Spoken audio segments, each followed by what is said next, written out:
नमस्कार दोस्तों, जय माता दी। माता रानी आप सभी लोगों को स्वस्थ एवं दीर्घायु रखें। स्वागत है आप सभी का रुद्र ज्ञान चैनल पर। दोस्तों, आज हम इस वीडियो में जानेंगे कि साल 2022 में भगवान जगन्नाथ रथ यात्रा कब है, दिन व तारीख क्या रहेगा, रथ यात्रा क्यों निकाली जाती है, इसका महत्व क्या है। संपूर्ण जानकारी प्राप्त करने के लिए वीडियो में अंत तक जरूर बने रहिएगा। तो चलिए शुरू कर लेते हैं इस वीडियो को। लेकिन इस वीडियो को शुरू करने से पहले अगर आप मेरे चैनल पर नए हैं तो आगामी व्रत एवं त्योहारों की तिथियों की संपूर्ण जानकारी प्राप्त करने के लिए इस चैनल को ज़रूर सब्सक्राइब कर लीजिए और साथ ही बेल आइकन को दबा दीजिए, जिससे आपको मेरे लेटेस्ट वीडियो का नोटिफिकेशन मिलता रहे। और यदि यह वीडियो आपको पसंद आए तो लाइक और शेयर करना ना भूलें। तो चलिए शुरू करते हैं यह वीडियो। उड़ीसा के पुरी में स्थित जगन्नाथ जी का मंदिर समस्त दुनिया में प्रसिद्ध है। यह मंदिर हिंदुओं के चारों धाम के तीर्थ में से एक है। कहते हैं मरने से पहले हर हिंदू को चारों धाम की यात्रा करनी चाहिए, इससे मोक्ष की प्राप्ति होती है। जगन्नाथपुरी में भगवान विष्णु के अवतार कृष्ण जी का मंदिर है, जो बहुत विशाल और कई सालों पुराना है। इस मंदिर में लाखों भक्त हर साल दर्शन के लिए जाते हैं। इस जगह का एक मुख्य आकर्षण जगन्नाथपुरी की रथ यात्रा भी है।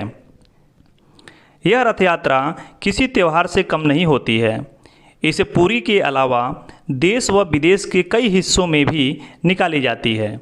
जगन्नाथ जी की रथ यात्रा हर साल आषाढ़ माह जुलाई महीने के शुक्ल पक्ष के दूसरे दिन निकाली जाती है।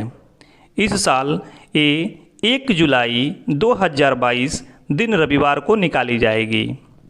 रथ यात्रा का महोत्सव 10 दिन का होता है, जो शुक्ल पक्ष की 11 के दिन समाप्त होता है।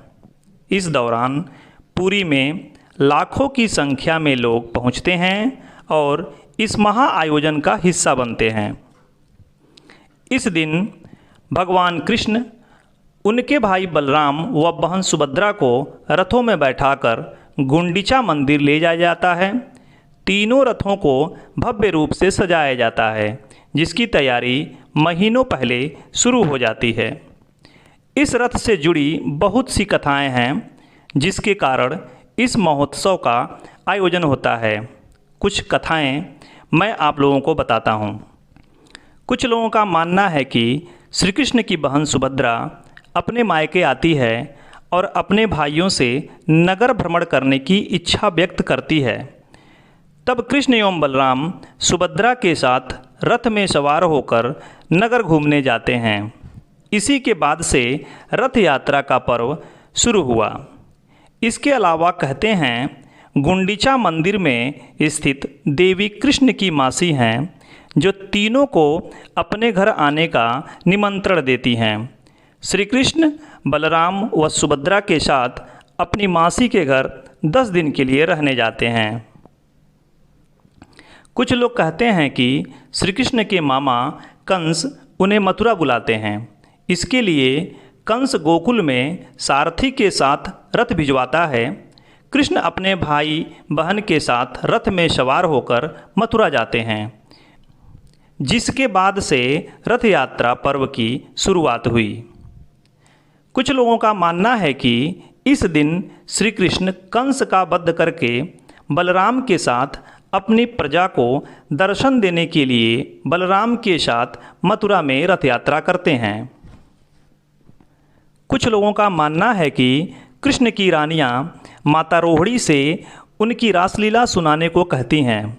माता रोहिणी को लगता है कि कृष्ण की गोपियों के साथ रासलीला के बारे में सुभद्रा को नहीं सुनना चाहिए, इसलिए वो उसे कृष्ण और बलराम के साथ रथ यात्रा के लिए भेज देती हैं।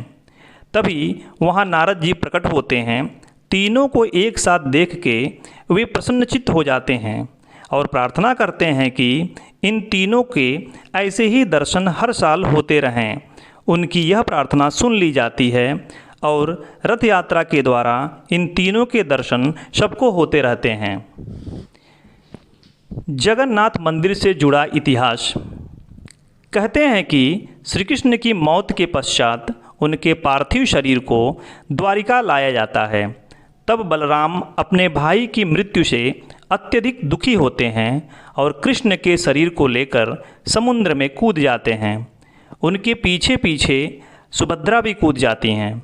इसी समय भारत के पूर्व में स्थित पुरी के राजा इंद्रद्युम्न को स्वप्न आता है कि भगवान का शरीर समुद्र में तैर रहा है, अतः उन्हें यहाँ कृष्ण की एक विशाल प्रतिमा बनवानी चाहिए और मंदिर का निर्माण करवाना चाहिए। उन्हें स्वप्न में देवदूत बोलते हैं कि कृष्ण के साथ बलराम सुभद्रा की लकड़ी की प्रतिमा बनाई जाए और श्री कृष्ण की अस्थियों को उनकी प्रतिमा के पीछे छेद करके रखा जाए। राजा का सपना सच हुआ। उन्हें कृष्ण की अस्थियां मिल गईं, लेकिन अब वह सोच रहा था कि इस प्रतिमा का निर्माण कौन करेगा। माना जाता है कि शिल्पकार भगवान विश्वकर्मा एक बढ़ई के रूप में प्रकट होते हैं और मूर्ति का कार्य शुरू करते हैं। कार्य शुरू करने से पहले वे सभी से बोलते हैं कि उन्हें काम करते वक्त परेशान नहीं किया जाए, नहीं तो वे बीच में ही काम छोड़कर चले जाएंगे। कुछ महीने हो जाने के बाद मूर्ति नहीं बन पाती है। तब उतावले होकर राजा इंद्रद्युम्न बढ़ई के रूम का दरवाज़ा खोल देते हैं। ऐसा होते ही भगवान विश्वकर्मा गायब हो जाते हैं। मूर्ति उस समय पूरी नहीं बन पाती है, लेकिन राजा ऐसी ही मूर्ति को स्थापित कर देते हैं। वो सबसे पहले मूर्ति के पीछे भगवान कृष्ण की अस्थियां रखते हैं और फिर मंदिर में विराजमान कर देते हैं। एक राजसी जुलूस 3 विशाल रथों में भगवान कृष्ण, बलराम और सुभद्रा का हर साल मूर्तियों के साथ निकाला जाता है। भगवान श्री कृष्ण, बलराम और सुभद्रा की प्रतिमा हर 12 साल के बाद बदली जाती है। जो नई प्रतिमा रहती है वह भी पूरी बनी हुई नहीं रहती है। जगन्नाथपुरी का यह मंदिर इकलौता ऐसा मंदिर है जहाँ 3 भाई बहन की प्रतिमा एक साथ है और उनकी पूजा अर्चना की जाती है। जगन्नाथपुरी के रथ का निर्माण अक्षय तृतीया के दिन से शुरू हो जाता है। इसे हर साल नए तरीके से बनाया जाता है। इसे बनाने में कई लोग लगते हैं, फिर इसे सजाया भी जाता है। जगन्नाथपुरी रथ का पूरा विवरण। जगन्नाथ श्री कृष्ण का रथ, यह 45 फीट ऊंचा होता है। इसमें 16 पहिए होते हैं, जिसका व्यास 7 फीट का होता है। पूरे रथ को लाल व पीले कपड़े से सजाया जाता है। इस रथ की रक्षा गरुड़ करता है। इस रथ को दारुका चलाता है। रथ में जो झंडा लहराता है उसे त्रैलोक्य मोहिनी कहते हैं। इसमें 4 घोड़े होते हैं। इस रथ में वर्षा, गोवर्धन, कृष्ण, नरसिंहा, राम, नारायण, त्रिविक्रम, हनुमान व रुद्र विराजमान रहते हैं। इसे जिस रस्सी से खींचते हैं उसे शंखचूड़ा नागनी कहते हैं। अब बलराम का रथ, यह 43 फीट ऊंचा होता है। इसमें 14 पहिए होते हैं। इसे लाल, नीले, हरे रंग के कपड़े से सजाया जाता है। इसकी रक्षा वासुदेव करते हैं।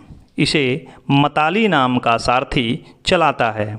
इसमें गणेश, कार्तिक, सर्वमंगला, प्रलाम्बरी, हटायुध्य, मृत्युंजय, नतांबरा, मुक्तेश्वर, शेषदेव विराजमान रहते हैं। इसमें जो झंडा लहराता है उसे उनानी कहते हैं। इसे जिस रस्सी से खींचते हैं उसे बासुकी नागा कहते हैं। सुभद्रा का रथ, यह 42 फीट ऊंचा होता है। इसमें 12 पहिए होते हैं। इसे लाल, काले रंग के कपड़े से सजाया जाता है। इस रथ की रक्षा जय दुर्गा करता है। इसमें सारथी अर्जुन होता है। इसमें नंद्विक झंडा लहराता है। इसमें चंडी, चामुंडा, उग्रतारा, वन दुर्गा, शूली दुर्गा, वाराही, श्यामकली, मंगला, विमला विराजमान होती हैं। इसे जिस रस्सी से खींचते हैं उसे स्वर्णचूड़ा नागनी कहते हैं। इन रथों को हजारों लोग मिलकर खींचते हैं। सभी लोग एक बार इस रथ को खींचना चाहते हैं, क्योंकि इससे उन्हें लगता है कि उनकी सारी मनोकामना पूरी होती है। यही वह समय होता है जब जगन्नाथ जी को करीब से देखा जा सकता है। फिर रथ यात्रा गुंडीचा मंदिर पहुंचती है। अगले दिन तीनों प्रतिमा को मंदिर में स्थापित किया जाता है। इस दौरान पुरी में मेला लगता है, तरह तरह के आयोजन होते हैं, महाप्रसाद की बितरी होती है। एकादशी के दिन जब इन्हें वापस लाया जाता है, उस दिन वैसे ही भीड़ उमड़ती है। उस दिन को बहुड़ा कहते हैं। जगन्नाथ की प्रतिमा अपने मंदिर के गर्भ में स्थापित कर दी जाती है। साल में एक बार ही एक प्रतिमा को उनकी जगह से उठाया जाता है। रथ यात्रा का आयोजन देश विदेश के कई हिस्सों में होता है। भारत देश के कई मंदिरों में कृष्ण जी की प्रतिमा को नगर भ्रमण के लिए निकाला जाता है। विदेश में इस्कॉन मंदिर के द्वारा रथ यात्रा का आयोजन होता है।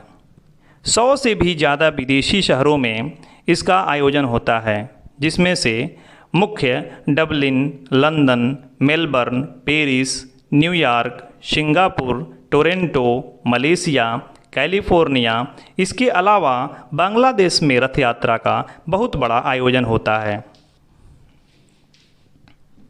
द्वितीया तिथि आरंभ हो रही है 30 जून 2022 को सुबह 10:50 पर और द्वितीया तिथि समाप्त हो रही है 1 जुलाई 2022 को दोपहर में 1:10 पर।